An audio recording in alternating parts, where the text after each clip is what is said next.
அவர்கிட்ட கேட்க முடியாது. இல்ல அவர் தலையாட்டுல ஒண்ணுமே பண்ணல. நீங்க பாத்துட்டீங்க தானே, நான் கேள்வி கேட்டீங்க. சாரி, நான் பேரை யூஸ் பண்ணலாம் மைலாட். நான் வந்து அவங்க கிட்ட கேள்வி கேட்கல. நீங்க கேட்டீங்க, பார்த்து கேட்டீங்க. Objection my lord. அவர் விட்னஸ் இல்ல. ஓகே.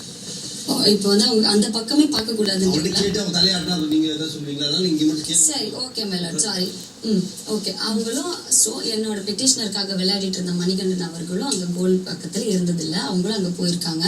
ஏன்னா அதுக்கு அடுத்து வந்து இந்த கோலெல்லாம் முடிஞ்சதுக்கப்புறம் என் பெட்டிஷனர் கேட்ட கேள்விக்கு மணிகண்டன் அவர்கள் கொடுத்த இது பதில் என்னன்னா, அவங்களுக்கு அடிப்பட்டனால நான் அங்கே போயிட்டேன், அங்கே கவனம் போயிடுச்சு, அதனால தான் நான் வந்து பால் பார்க்காம ராம் வந்து கோல் போட்டான்ற வைத்து பதிவு அங்கே வந்திருக்கு. ஓகேவா? இப்போ நான் என்ன கேட்குறேன்னா, ஓப்பனனுக்கு அடிபட்டிருக்கு. அப்போ ஆப்வியஸ்லி எந்த ஒரு கேம்லயும் வந்து அங்கே கேம் வந்து நின்று இருக்கும்ல, ஸ்டாப் ஆயிருக்கும்ல. இல்ல அப்படி கிடையாதுங்க.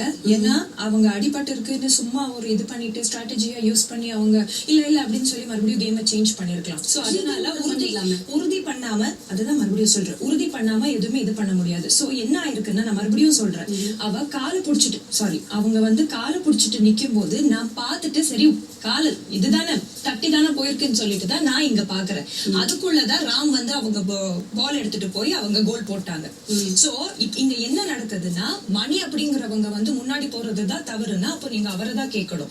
ஏன்னா இங்க மணிங்கிறவங்க வந்து ஆப்போசிட்டுக்கு தான் கேம் விளையாடணும். அதாவது அவங்க ராம் அவங்க கூட தான் கேம் விளையாடணும். அவங்க வந்து டிஃபெண்ட் பண்ணக்கூடாது. சோ டிஃபெண்ட் பண்ணக்கூடிய ஆள் வந்து அந்த போல் கிட்ட நிக்கிறவங்க. சோ அவங்க டிஃபெண்ட் பண்ணலன்னா இது தப்பே ஆகாது. அவங்க ஆக்சுவலி அவங்க தான் டிஃபெண்ட் பண்ணிருக்கணும். சோ கோல் விழுறது வந்து அவங்க டிஃபெண்ட் பண்ணிருக்கணும். இங்க வந்து வேற மாதிரி தானே சொல்றீங்க. என் கட்சி வந்து டிஃபெண்ட் பண்ணலன்னு நான் சொல்லல. என்னோட கேள்வி என்னன்னா, ஆப்போனன்ட்டுக்கு வந்து அடிபட்டிருக்கு.